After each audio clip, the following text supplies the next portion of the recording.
Good morning, everybody, or I guess afternoon, wherever you are. Welcome to Elevate Your Bridge with Kirk Salaf right here on Learn Bridge Online. So how is everybody today? We've got cold weather here in Vancouver and lots of sunshine. So this is good. This is good. So technical, list a couple of reminders. If you're having technical problems, I've just written on the side here in the chat to try reloading the page, or you can refer to the email that was sent about 30 minutes ago. There's a line, got a recorder message here. There is a backup link in the email that was sent about half an hour ago. At the top on the right hand side, there's also a click for support link, and that will give you some ideas of what to do. And if all else fails, don't panic. There's going to be a replay posted on the LearnBridge online lesson library on your members page. So I'd just like to remind everybody to ask lots of questions. We're going to have lots of people watching the replay. So your questions will be the same as their questions. So ask lots of questions in the chat. So we got Mr. Kurt here.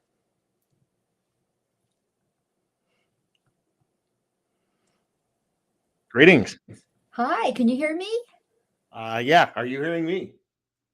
Excellent. How are you doing today, Kurt?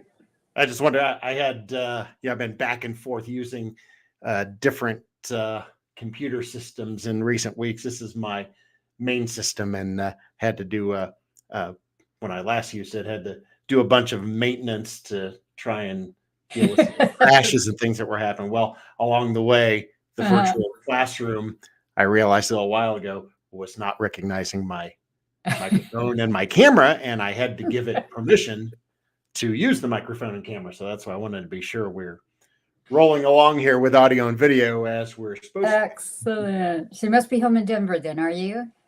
I am. At least excellent. For now. Okay, question for today. What is your idea of a perfect day? Oh, a perfect day. Now, a perfect day for Kurt Salaf. Are we thinking in terms of activities? Are we thinking in terms of... If you could just do anything. You got up in the morning and you thought, I'm going to have a perfect day today. What would you do? If you had lots of money? You know what? One thing I would include, and I may have mentioned this, that this possibly was part of an answer to another question at some point. I think I would go for a soak at the hot springs. Now, that won't take the entire day. Okay. Because only a couple hours of the heat is really all you want to do. Then it starts to get to you a little bit. But I would probably be up. I would be brewing one of my favorite coffees with my gadgets. I would just ease into the day, nice and slow. Maybe make myself a little breakfast, and then go for a drive out in the mountains. Ideally, probably sometime in October, really here, maybe end of September.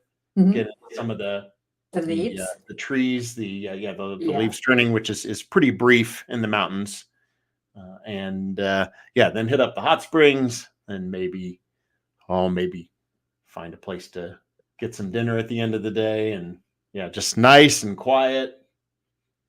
Hopefully not, pick a day. I try to during the week when it's not real busy. Well, that sounds nice. I get more and more introverted in my old age. So that's interesting. That's interesting because I get more extroverted in my old age. Aha. So you got some catching up to do on me, boy. Yeah, I guess so. Now I'm moving the other direction. Okie dokie. Should we start our video here? Yeah. Why don't we get going with class, and we'll get a recording going. And as I mentioned to you, I do have one quick announcement, and I do want that to go on the recording for the benefit of the Everybody people who else. are not able to attend live. So Okay. all right, let us do that. Well, Margo wanted to know if you would play some robot tournaments on your perfect day. The perfect day should be no robot tournaments, I think. Okay, here we go. All right. Good morning, afternoon, or evening, everybody. How are you doing? Welcome to Elevator Bridge with Kurt Soloff here on Learn Bridge Online. And we're so happy to have everybody here today. Lots of people, I guess this is Thanksgiving week in the United States. So lots of people will be viewing this on replay. So we're happy to have you here. And here's our teacher, Kurt. Kurt is one of my favorite teachers. He's very uplifting and nice to look at. and thank you, Babs. And you know, I could tell that actually means something because Babs knows more than one bridge teacher.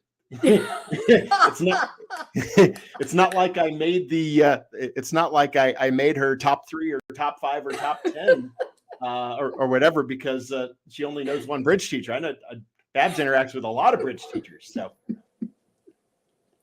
anyway, now that I've embarrassed myself totally, we don't know what's going on today, Kurt, and you have an announcement, so I'll leave you to it. All right, indeed. See you later.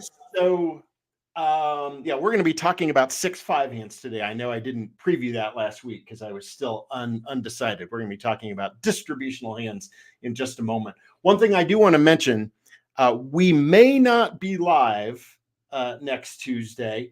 You will get information from Learn Bridge Online if we are not. Now, we will have a class for you regardless. So you get a class every week, even if it's via recording.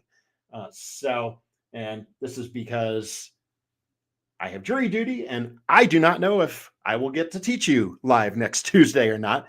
And I may not know until the last minute. I may know sooner. But I wanted to give everybody a heads up about that. We will have a class for you one way or the other. And you should get some correspondence from Learn Bridge Online to that effect. To let you know so that you don't show up live and find us not here to greet you. So, all right, let's get into some discussion of distributional hands. 6-5 come alive. You've probably heard that before. We have so many sayings. Could almost publish a book just on all the little sayings, the little phrases and mantras for bridge. And this is one that you may well have heard, probably on more than one occasion. So, of course, you know, when we get started with bridge, we're very locked into counting those beans, right? Counting the high card points. You need this many points to open. You need this many points to respond, to bid a game, to invite, to reverse, to jump shift, whatever it is, right? But once you get settled into bidding fundamentals, you start to realize, if anything, just from hands that you play, you know, it's not all about the points, right? I mean, Marty Bergen even has a well-known book, Point Schmoints, right? And this is to emphasize how much impact distribution really has. And if you have a big fit, not just an 8-card fit, but really a 9-card fit, a 10-card fit, or even better, all of a sudden, these hands start playing pretty well for you, even without a lot of high card points. Sometimes you even have a decided minority of the high card points, and you can make some of these contracts or get out cheaply for down 1 or down 2. Of course, that's the kind of the concept behind a sacrifice bid when the vulnerability is in your favor. So these hands have a lot of playing strength. not necessarily with points. And it's important to recognize the playing strength of those hands and compete in your auctions accordingly when you hold them. And you also want to give yourself the best chance, of course, to find a fit if you don't have a self-sufficient suit. You might have a really long suit, in which case you know what the trump suit is. Or you might have a two-suiter and you want your partner's input on this, right? But we sometimes talk about these hands in terms of offense to defense ratio. Now, this is not a formal formula, if you will, right? I know sometimes we think of ratio as being a specific mathematical relationship. That's not necessarily what we're talking about. We're talking about something a little more subjective, right? But these distributional hands that don't have a lot of high card points, they will often take a lot of tricks if you're declaring the hand, if that suit is trump, but you won't take a lot of tricks on defense, right? I mean, think about the case where you make a big preempt, for example. Now, even like a 3-level preempt, you open 3 hearts and partner raises you to 4 hearts. Okay, normally this is like a 10-card fit. Well, if you have 10 cards in a suit, your opponents only have 3 of them. So somebody has a singleton and might even have a void, right? And you may have the ace and king of your big fit, but you don't expect to cash more than one of those cards on defense, right? Because your opponents are now roughing. So those cards don't do you a whole lot of good on defense because you won't take very many tricks with them, but they'll work quite well for you when that suit is the trump suit. When we talk about the hands that have this proverbial high ODR, what are we talking about? No, 1-suiters and 2-suiters. 1-suiter, yeah, this could be a 7-card suit, but really we're thinking more like an 8-card suit or longer. Not very often you pick up more than an 8-card suit. I've picked up a few 9-card suits. That seems to happen quite rarely. I mean, I'm not sure I get one 9-card suit in a calendar year. So that's fairly rare, right? But the old joke, what do we call an 8-card suit? Trump, right? You want that suit to be the trump suit. That's where you want to play it. And that, of course, is the thinking behind the high-level preempt, right? Weak hands with 8-card suits, open, 4 hearts, 4 spades, something like that. Then we have our more extreme distribution 2-suited hands, right? We've got 6-5, 6-6, maybe 7-4. 7-4 may feel a little more like a 1-suiter than a 2-suiter, but you do have a 4-card suit on the side. 7-5, we usually think of as a 2-suiter. Rare occasion, might even pick up a 7-6 hand. Fairly uncommon. And then even hands that are 5-5, not quite as powerful with the distribution, but they tend to play pretty well, at least when we're in a suit, provided we have found some kind of fit and it's not a complete misfit with partner. And these hands can be shown, and we talked a little bit last time about the unusual to no trump with our unusual versus unusual discussion. These are hands that can be shown with some of our conventional gadgets, right? Our Michael's Cubit, our unusual to no trump, things like that. So it's good to have ways to show these 2-suiters and make sure that we can get to our best fit. The upshot of all of this, when you have a hand that has a high ODR characteristics, you can be a little more relaxed with all of your actions.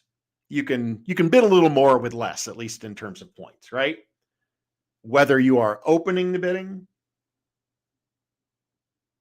with your rebid, and we'll be talking about distributional reverses some today. Your overcalls, whether they are natural or conventional, like a Michaels or something like that, in competitive auctions.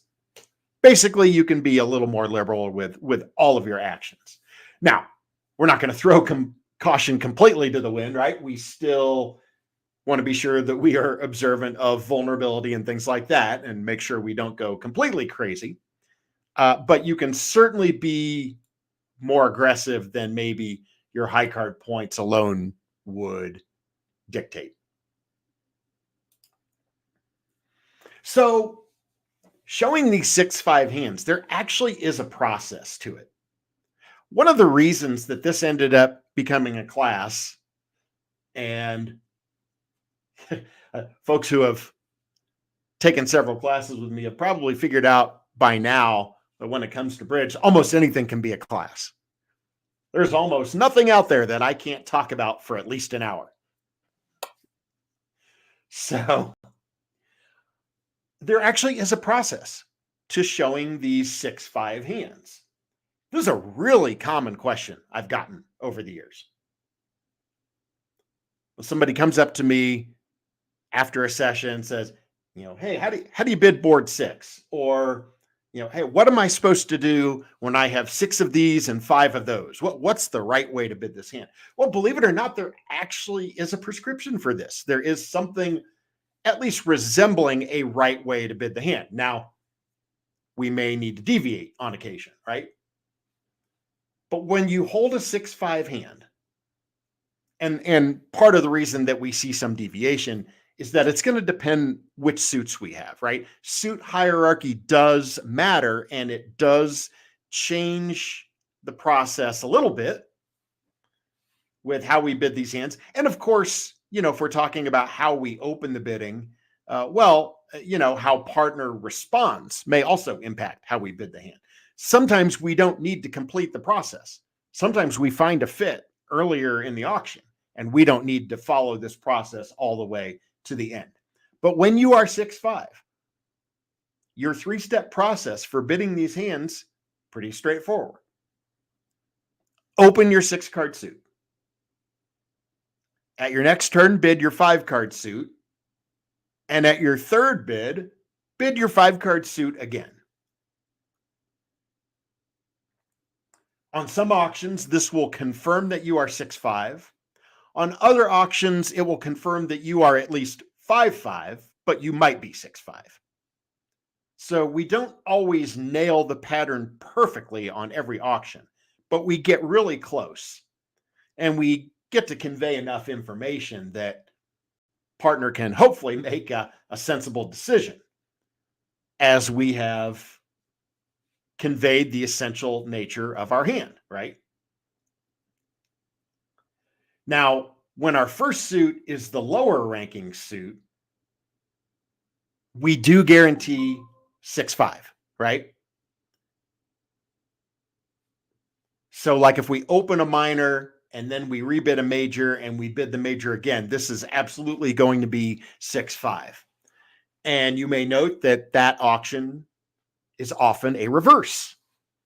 Not always, but often, right? And part of the definition of a reverse is that our first suit is always longer than our second suit.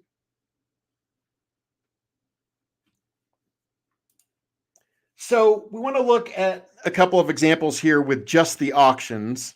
And in a little while, we'll move into looking at some hands. We'll see some individual hands, and then eventually we'll get ourselves over to the table and work through some hands in their entirety, seeing all 4 of them. So what pattern is the opener showing, north being the opener, in these examples? Okay, well, let's kind of walk through the auction here. North opens a spade. Let's say south responds 1 no trump. Doesn't matter whether this is a forcing no trump, which you are probably doing if you play 2/1, or it could just be a regular old non-forcing no trump if you're playing a more standard system. It doesn't change what the opener is going to do here. So North rebids 2 hearts. Okay, what do we now know about North's hand after the 2-heart rebid? We know that North holds at least 5 spades and at least 4 hearts. So we've accounted for 9 cards for sure. Okay, we see on this first auction, South has taken a preference to 2 spades at his second turn. That's usually a doubleton, right? Normally, this is a good idea, even if South has 3 hearts. If you have 2 spades, it's better to go back to 2 spades, because if you pass 2 hearts, the opener doesn't get a chance to bid again.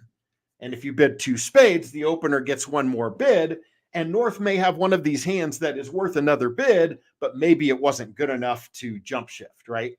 So after that 2 spade preference, and we now see North bidding 3 hearts, at this stage, North is at least 5-5 in the majors. Could North have a 6th spade? Yes, on this auction, North could have a 6th spade. And you might ask yourself, well, if I have a 6-card spade suit, shouldn't I rebid that right away and let partner know? Well, you could, but then the heart suit gets lost, probably forever, right? And so we tend to bid the hearts with 4 or more on this auction. So, okay, I see that is actually the question that's come through from Jane here. What if you are 6-5? Yeah, you can be on this auction. At a minimum, you are 5-5. You could be 6-5. Now, something to think about if you're 6-5. If you're 6-5 and South takes a preference back to 2 spades, you do have an 8-card spade fit, and you don't necessarily need to pursue a heart fit any longer, right? Because you have confirmed an 8-card fit. South doesn't know that, but the opener does.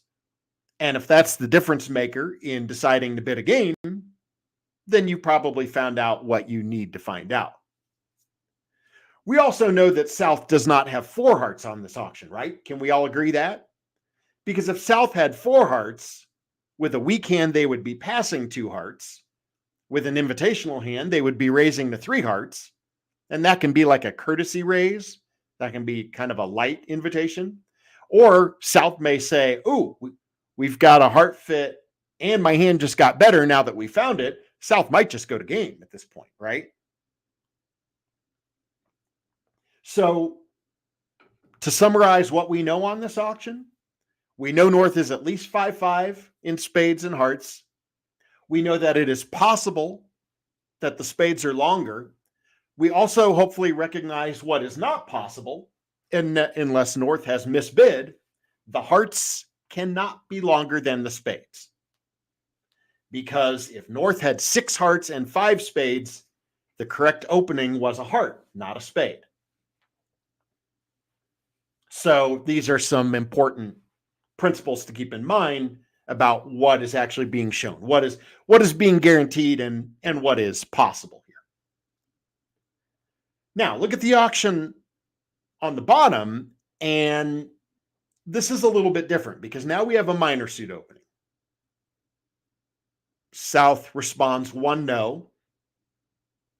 Now, 1 no is a little better defined. It is not forcing in response to a minor, even if we play 2/1, right? 1 no is still just 1 no. It's 6 to 10 points with no 4-card major. North has come back with 2 hearts. Hopefully we recognize this as a reverse, right? Because North has gone to a higher level of bidding to show the second suit. Normally the expectation is this is, say, 17 or more points, right? That's the threshold we usually talk about for a reverse. Well, if you have 17 or more, you can reverse. What we're going to see here in a little bit is you don't necessarily need to be that strong if you have compensating distribution. We also know that the diamonds are longer than the hearts. Why? Because that is definition of a reverse. 2 primary aspects to a definition of a reverse. A lot of times people get hung up on the high card points and they want to start reversing with non-reverse hands because they're strong enough. But a reverse speaks not only to strength, but to the shape of your hand.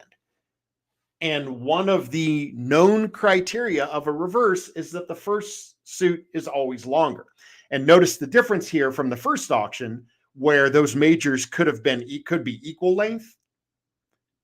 This auction on the bottom with the diamonds and the hearts, the red suits cannot be equal length. If North has 4 hearts, then North holds at least 5 diamonds. If North holds 5 hearts, then she holds at least 6 diamonds, right? Okay, so we see the auction continuing, right? North bids 2 hearts. South understandably goes back to diamonds, thinking, well, North probably only has 4 hearts because there was no 1 heart opening. And obviously South does not have a 4-card major. We would have heard a 1 heart response, I hope. So South takes the preference back to 3 diamonds, and now North bids hearts again. What is the explanation for this? Why is North bidding more hearts when South cannot have 5? And the answer is that North is completing pattern. And this is why it takes 3 rounds of bidding sometimes to get the message across. Minor, major, major again, and now North is known to be 6-5. Could be more distributional, right? Could be 7-5, 7-6. As long as the diamonds are longer, we are in the ballpark. Okay, well, what does this mean in terms of how we should be bidding? Look, we can find some exceptions. And this seems really simple, and yet I bring it up as part of our presentation today because I see this violated on such a regular basis. It really surprises me because to me, I would think it would be intuitive to start with our longest suit, right? Open our longest suit. Why not? Why would we open a shorter suit and then bid a longer suit? Now, I understand, yes, some of our bidding fundamentals, we open shorter minors, right? We open a 3-card club suit when we can have 1 or both 4-card majors, things like that. Yeah, I understand that. There are situations that our bidding standards dictate because of our 5-card major system that is played really in most bidding systems. People are following 5-card majors, right? So yeah, we understand that. Sometimes we have kind of set opening bids that are not our longest suit. We're talking about more distributional hands, not necessarily those balanced hands that open 3 and 4-card minors. If you will simply be in the habit of starting with your longest suit, I think you're going to end up in good contracts a lot more often. And then as part of this, remember that if you don't have a clear-cut longest suit, that if you have 2 suits of equal length, 5-5 or even 6-6, bid the higher ranking. Bid the higher ranking, planning to come back to the lower ranking. And this doesn't matter whether it's both majors, both minors, a major and a minor. Major minors easier if they're equal length, right? I think people are more, naturally inclined to open the major. So those hands don't usually present a problem. But, don't get cute. Don't overthink it. Don't try to create a reverse where there is no reverse. I see people do that all the time with, hands that are like 5-5 in the majors and they're good hands with 17 or 18 points. And so what do? They say, oh, I've got 17 points. I can reverse. And they open their 5-card heart suit. And then they come back and bid their 5-card spade suit. They get the order wrong, right? And now they've distorted the pattern of their hand because they reversed and they showed longer hearts than spades when the 2 suits were in fact equal length, right? So we don't want you doing any of that, right? We don't want you distorting the shape of your hand. Now, there's going to be an exception, and we'll see it here coming up in just a moment, right? Some hands you may not want to reverse. They may simply not be strong enough. We can stretch a reverse to a degree, but I think eventually we have to draw the line at what we are willing to reverse. We don't want to completely overstate our values, even if we have a distributional hand that wants to be aggressive.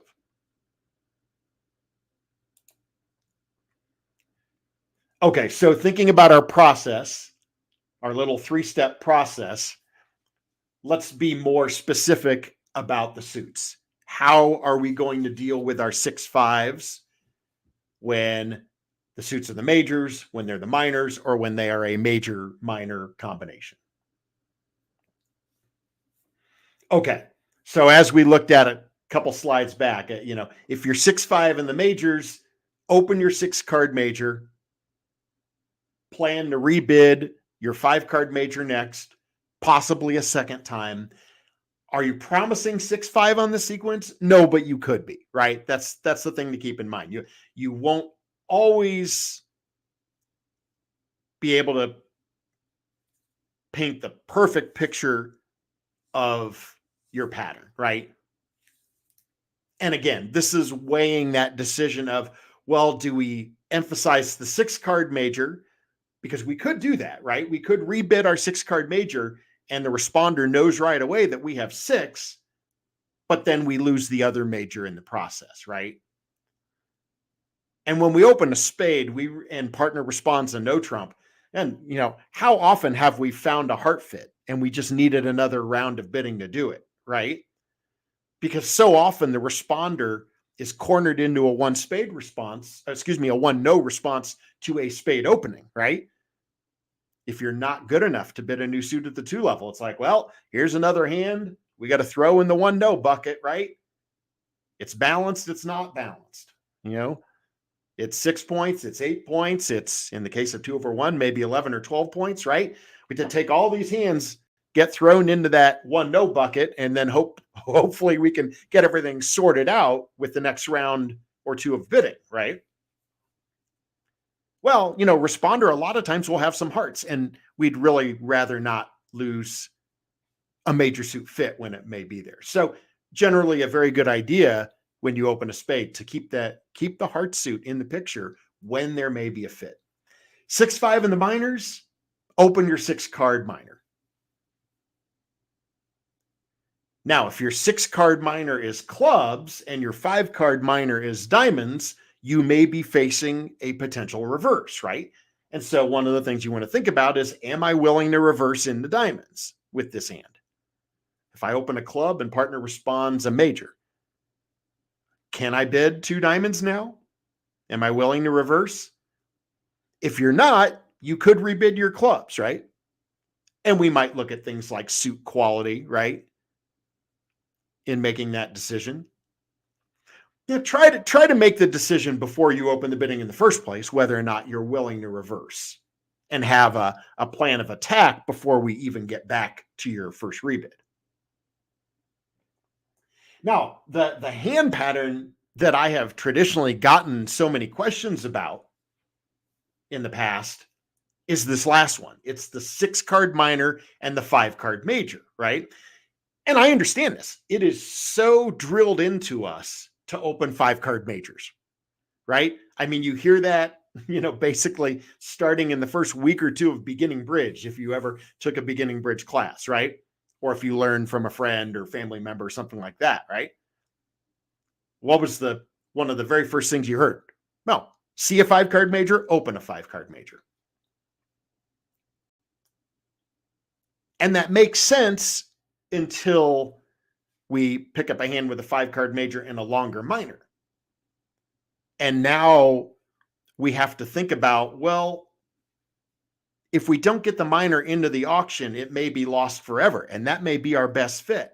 That may be where our game is. It might be where our slam is. I remember a hand when I was still directing regularly at the club I managed for over a decade. I was filling in one day, and sometimes fill in a half table while I was directing. And my opponents opened a major. And eventually, the hand that opened came down as a dummy. The hand pattern of the dummy was 8-5. 5-card major, 8-card minor. I am not kidding. I really witnessed this at the table. And it was hard to keep a straight face when that dummy came down. It was so extreme. I mean, I understand we're playing match points and the majors score better, but for heaven's sake, 8-card minor in the dummy, right? Did anybody ever tell you don't put an 8-card suit down in the dummy because it's supposed to be Trump, right? And now I don't think they ended up in a very good spot, and I don't think they missed anything special on this hand as far as a game or a slam or something like that. But it was not at all intuitive, right? I would think it would be intuitive to show your 8-card suit. Well, if you start with a spade and then you come back and bid 2 clubs later or something like that, you're going to have a really hard time convincing your partner that you have 8 clubs. I mean, that's just not even on the radar, right? So the idea here is when your minor is longer, when you have a 6-card minor and a 5-card major, we're normally going to want to open the minor. And you can often still get the message across that you have a 5-card major to go with it. It just takes a few bids to get the job done, right? Now, we may be reversing, right? And that's our asterisk here on these 6-5 hands where the 6-card suit is a lower ranking suit. We may be reversing. And you may be thinking, well, I'm supposed to have 17 points for a reverse. Well, I'm here to tell you, you don't have to have that strong of a hand in terms of high card points if you have compensating distribution. Now, how much lighter do we go? I think partnerships have to decide that. In many of my partnerships, we are agreed that a distributional reverse could be perhaps a 13 or 14 point hand, a full ace or king light of what we think a reverse needs to be. Now, all of our points are in our long suits when we do that, right? It's not a 13-point hand that has like a singleton queen, right? If you have a 13-point hand, but only 11 of your points are in your 2 long suits, and you've got a dubious singleton honor somewhere that may not be doing anything for you, okay, maybe that's a hand that we shouldn't be reversing. So, opening, opening, usually we're opening a minor, but again, this could apply to a hand with 6 hearts and 5 spades, right? Because you're facing the same situation. If you hold 6 hearts and 5 spades, we really want you to open the 6-card heart suit. But we also understand that if you open a heart and partner responds, say, 1 no, now you have to decide whether your hand is worth reversing into 2 spades or whether you should just rebidding your hearts. These are legitimate decisions, right? And this is why I want to emphasize that even though we have a process and we want you to open your longest suit first, we also want you to be thinking about your rebid and whether you are willing to make the rebid that shows your pattern, right? We want you to be honest about your pattern, but we don't want you to stretch too much when it comes to conveying your actual high card points, right? There is sometimes a bit of a compromise that has to be made. And that's why I've included the comment here that if you judge that the hand is too light for a reverse and you don't want to open your 6-card suit for fear that you'll have to reverse and you're not good enough for it, that is okay. You can treat the hand as 5-5. And even with, the big bold-faced type screaming at you on the previous slide, open your longest suit. If the reverse is problematic because your hand's not good enough for it, it's okay. Treat the hand like a 5-5 hand and proceed accordingly. Open the higher ranking suit, rebid the lower ranking suit, and understand that that the 6th card in your longer suit might get lost. Partner might not know about it, right? This is not a perfect world. We try to be as accurate as we can with our bidding, but we only have so much space and so many bids. And, ultimately, I think partnerships will want to decide, hey, where do we draw the line, right? What is okay for a reverse? As I said, for me, with most partners, a 6-5 hand with 13 high card points, all in the two long suits, is usually acceptable for a distributional reverse. I'm looking at other things too, by the way, on these close decisions. Tens, right? We like those tens. We don't assign high card points, but it's an important card. It is still an honor. High spot cards, right? If one of your suits is King, Queen, 10, 9, 8, that is a more compelling holding. If I'm thinking about a lighter reverse than King, Queen, 7, 3, 2. So all of these finer points of evaluation should come into play here. Okay, so here's some 6-5 hands for us to work with. What's your plan?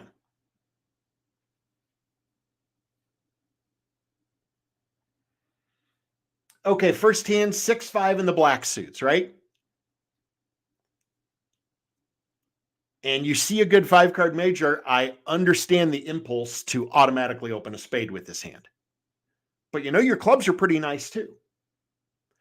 Opening a spade works out great when you have a spade fit, right? Partner knows you have 5. Maybe your partner can give you a raise right away. You found your spade fit. You don't worry too much about the clubs, right? If you don't have an 8-card or better spade fit, though, I think you are really going to want to get your clubs into the auction. That suit is worth mentioning, right? We've just got to postpone telling partner about the spades, right? So I would open this hand a club, planning to rebid spades. Now, we don't even know which level we'll be rebidding, right? Because that depends what partner does. If partner responds a diamond or a heart, we have a 1 spade rebid available to us if we want it. And that's not even a reverse, right? So that's not even overstating the hand. But this is, we can all look at this hand and say, I hope, okay, this hand is 14 high card points. But really, would you rather have a 4 triple 3 18 count, or would you rather have this 6-5 14 count? I like this hand better. This hand is a lot more fun to bid. This hand has a lot more potential than our 4 triple 3 hand with 18 points, right? Okay, so you open a club. If partner responds a diamond or a heart, you can rebid 1 spade. If partner responds a no trump, now to get the spades in, you're going to have to reverse, right? It becomes a reverse once you have to go to 2 spades. Am I willing to do that with this hand? Absolutely, I am. If you're in the habit of tracking your losers, again, be careful with loser count. Make sure you find a fit before you give loser count its full weight. But it's a 4-loser hand. Now, don't go opening 2 clubs with this hand. That's too much. We don't want to do that. Plus, opening 2 clubs makes it really hard to show 2 suitors. You're much better off keeping the bidding low and using your space wisely, right? So you open a club. Let's say partner bids a no trump. You rebid 2 spades. Okay, well, that's a reverse. It is forcing. The responder has to bid again. Responder will say something, and now you can bid your spades again to complete pattern. And at that stage, partner knows you're 6-5, and they can make, hopefully, an appropriate decision on where we land. By the way, I don't have a big problem if anybody's thinking about this. You open a club and partner responds a diamond or a heart. It's a little light on high card points for a jump shift, but I don't think you're out of bounds if you do that. I know we usually think more like 17, 18 points as jump shift material. But if you're worried that you might rebid 1 spade and play it there, because that's technically not forcing. I mean, responder should strain to bid again, but if partner only has 6 or 7 points, they might leave you in 1 spade. If you don't feel like you can risk that and you want to stretch a jump shift, I mean, this hand has such playing strength. I really can't criticize a jump shift, even though it's a little bit light on points. you need so little help to make a game from partner on a hand like this, right? Obviously, if your game is in clubs, you got to try and take 11 tricks. You need a little something. I mean, a partner could have the ace of clubs and nothing else, and 5 clubs would have play, would it not? Maybe lose a couple of red cards and then see if you can get your spade set up. What about the hand on the bottom? 11 high card points. We don't really have any wasted honors. I mean, we have the ace of clubs. That's in a short suit. That's in a doubleton, right?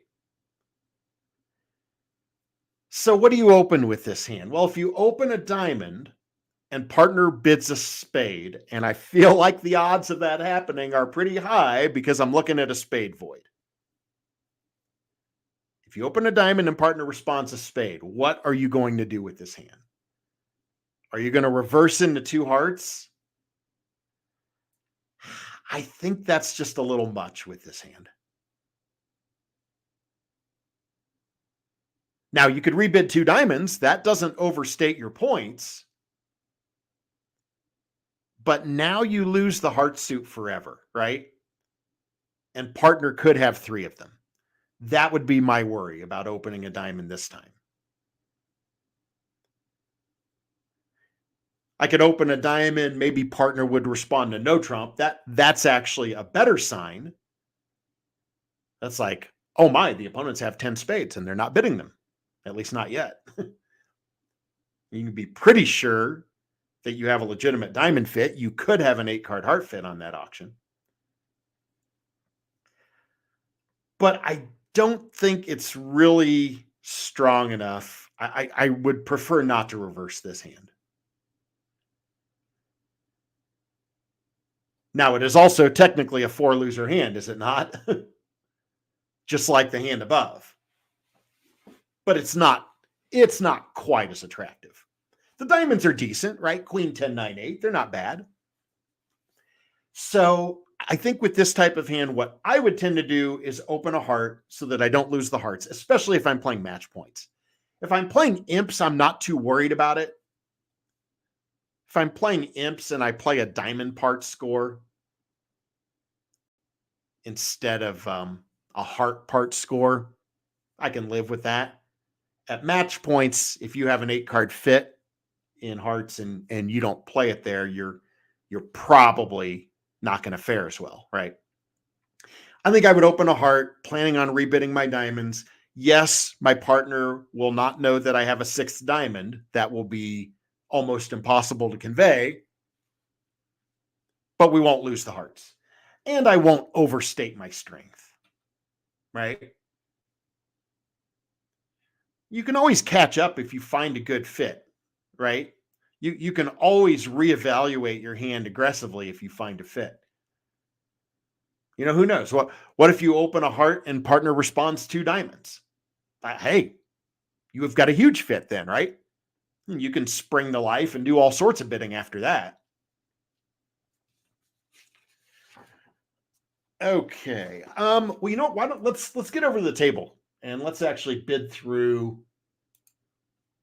a couple of hands where we can go all the way through this process and actually attach these auctions we've been looking at to a full deal. So this north hand, absolutely worth a diamond opening.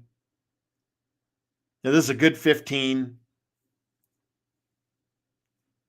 Yeah, we have a singleton ace of clubs. We've got some points outside of our long suits. This is also not as much of a stretch, though, right? I mean, we're getting pretty close to full reverse values here anyhow.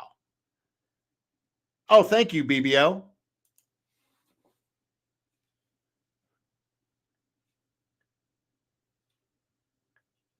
Somebody forgot to tell the admins at BBO that we're trying to do a class here. They got to hit us with their little pop-up ads. All right. Okay, South, you have a 4-card major. That's your response, right? You're going to bid a spade. Okay, now here comes the reverse. And again, for the time being, As far as South knows, this is just a regular old reverse. It's at least 5 diamonds, it's at least 4 hearts, and it's probably 17 plus points, right? Okay, well, it's forcing for a round, not necessarily the game. South has to figure out something to do. At this point, we don't know if we have a fit.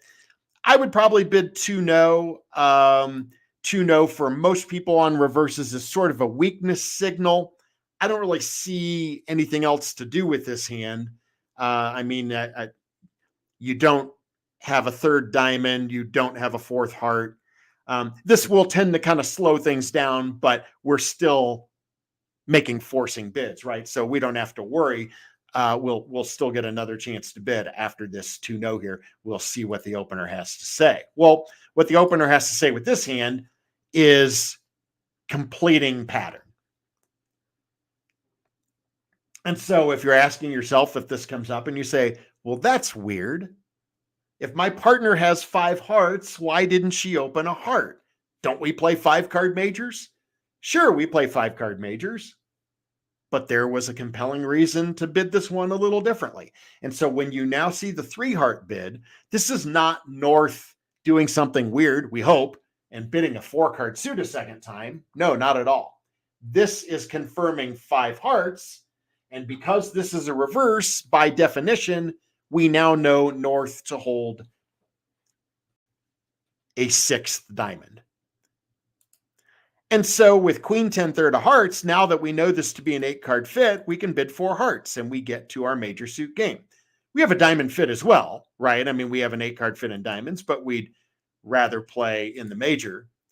Now, look, if North decided to open this hand to heart and didn't follow through with this little 3-step process to show the 6-5, would we have still gotten to 4 hearts? Yeah, I think so, right? It's not like we need to have this auction to get to a heart contract, but remember that we are catering, North here in particular, catering the hands that partner could have where we don't have an 8-card major fit, but we do have an 8-card or better minor fit. And so if hearts is not a playable spot for North-South here, maybe diamonds is. I would also add one more piece of advice to all of this, and that is when one of you is 6-5, it is almost never right to play 3-no. We can find an occasional hand where it works out okay. No trump is usually a bad proposition when somebody is 6-5. So if you know your partner is 6-5, don't try to insist on playing no trump.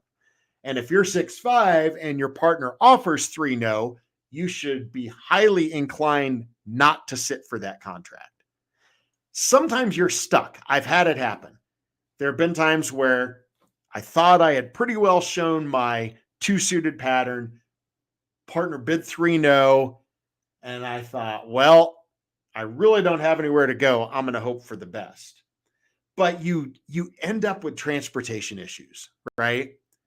Because the 6-5 hand either has a void or it's got a couple of singletons, right? And this gets to be problematic with communicating in the play between the two hands, right? So sometimes you're overpowered enough with your high card points that 3-no works out okay when someone's 6-5, but it really should be avoided if at all possible.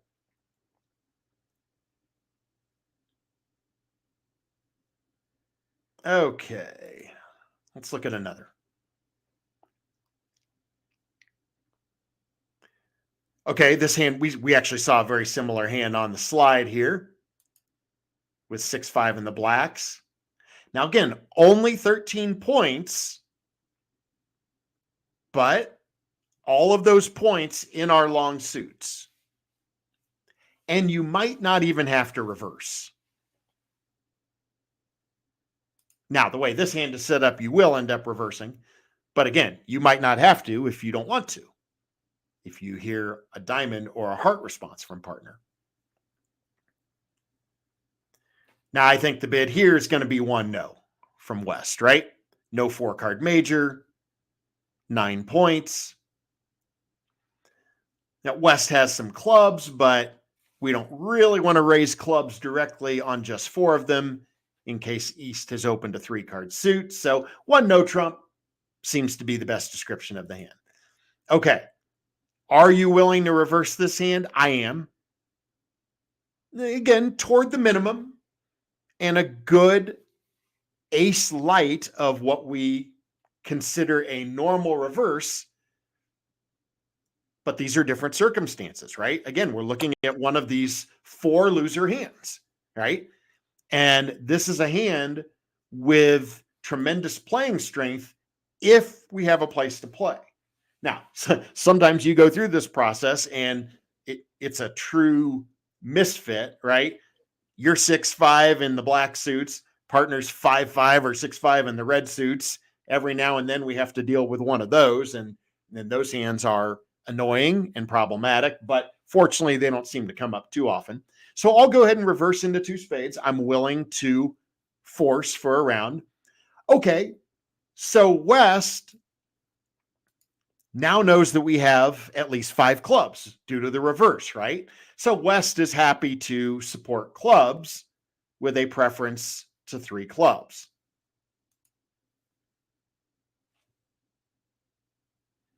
All right, well, we're not done yet. We know West doesn't have 4 spades, but at this stage of the bidding, West could still have 3 spades, right? We could still have an 8-card spade fit. So let's go ahead and finish out pattern, show that we're 6'5". And this is actually the hand I was really thinking about when I, made the comment about 3 no. I understand that 8 of West's 9 points are in the red suits. You have the red suit stopped. I know why you would want to bid 3 no with this hand. It's not a good idea. You now know that you have actually a 10-card club fit, right? Because once East completed pattern with 3 spades, now we are really liking our clubs because it's an even bigger fit than we realized, right? We knew it was at least a 9-card fit. Now it is known to be at least a 10-card fit. So I think I'd come on back to clubs and we can play, Wes might even bid 5 clubs himself here.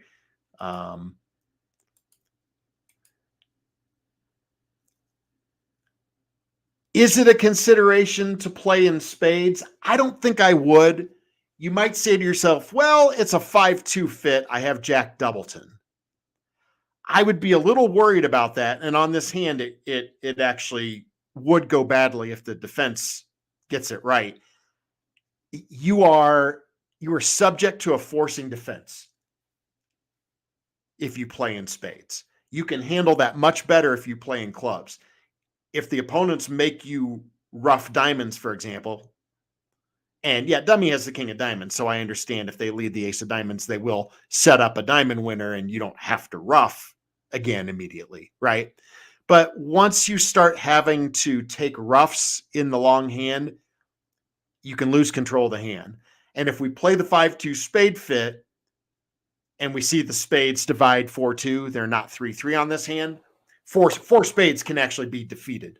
So I don't want to play a 5-2 spade fit. So are these hands ever slamish? Yeah. In fact, I hope that you have slam prospects tucked away in the back of your mind almost anytime you pick up a decent 6-5 because of the playing strength.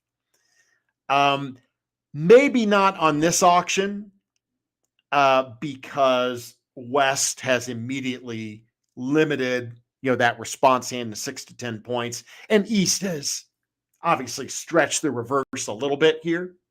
But remember, the bidding could go the same way if East had ace doubleton of hearts instead of a small doubleton, right? And now we are absolutely in the slam business. So we have 11 tricks in clubs pretty easily here. The opponents are going to get the ace of hearts and the ace of clubs, but we can set up the spades, right? We can this is where having those 4 clubs in the dummy becomes very useful in the play of the hand. We can rough out the queen of spades.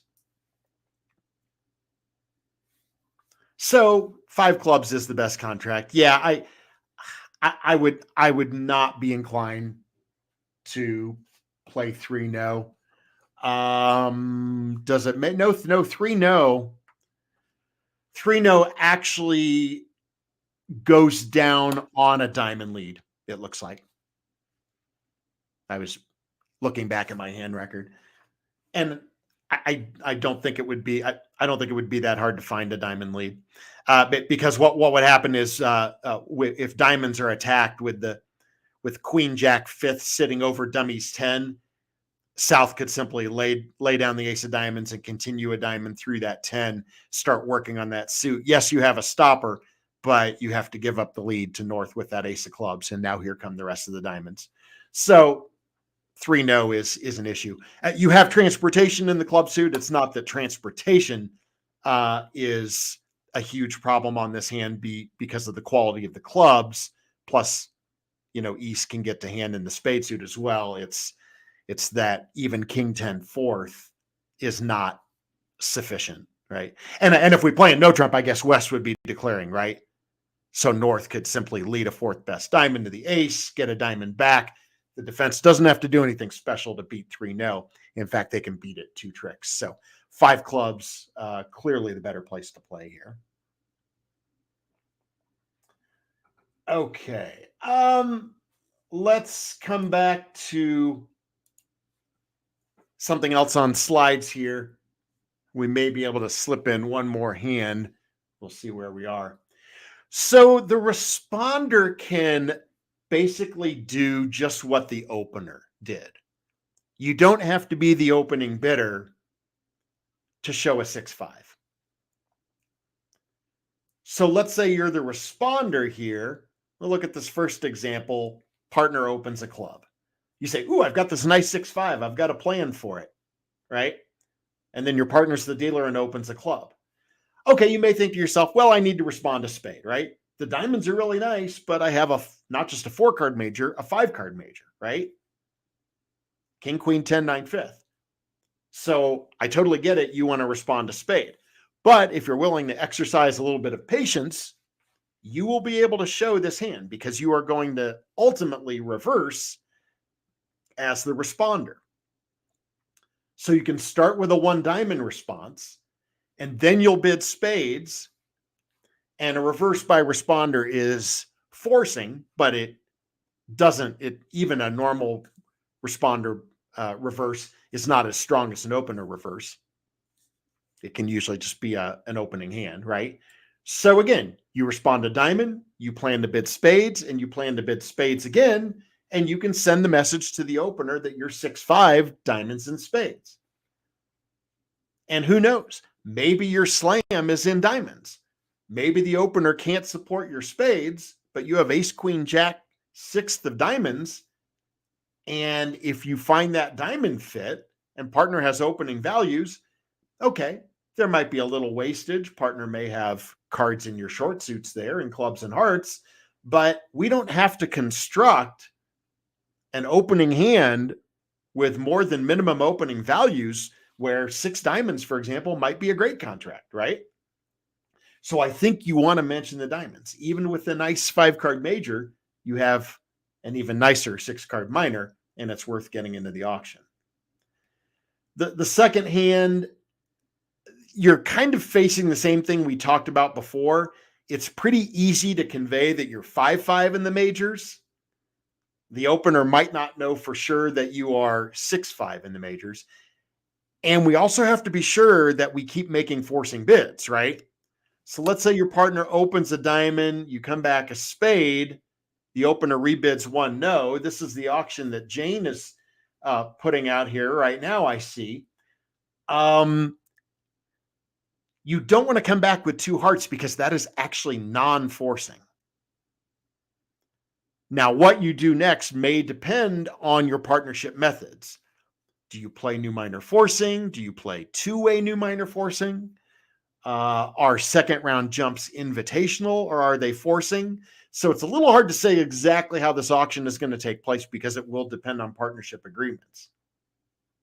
At the very least, if the auction starts a diamond, a spade, and opener limits that hand with 1 no to be a balanced minimum, you may just want to jump to 4 hearts. I mean, that ensures that we get to game. Partner, I started with a spade. I jumped to 4 hearts. I'm at least 5-5.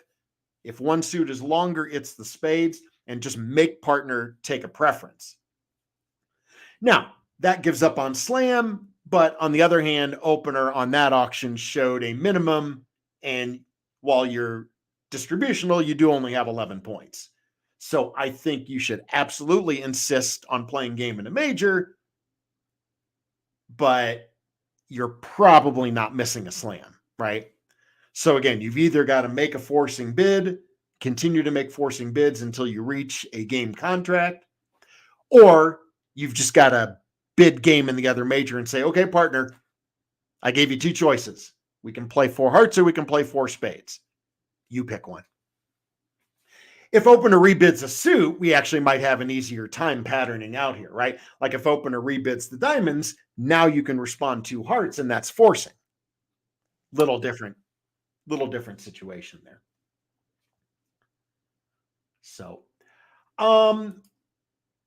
yeah, why don't we just do a review of the process, not try and go back to the table here since we are winding down on time, but just things to keep in mind about these 2 suitors. And again, we're talking 6-5 or possibly more distributional than that, but usually 6-5 at a minimum, right? So 6-card minor and a 5-card major, start with the minor unless you absolutely can't stomach a reverse, right?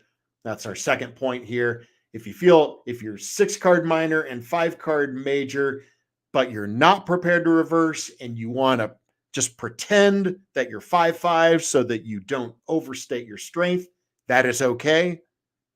Totally good with that. Partner won't know about the 6th card in your minor. That is not the end of the world.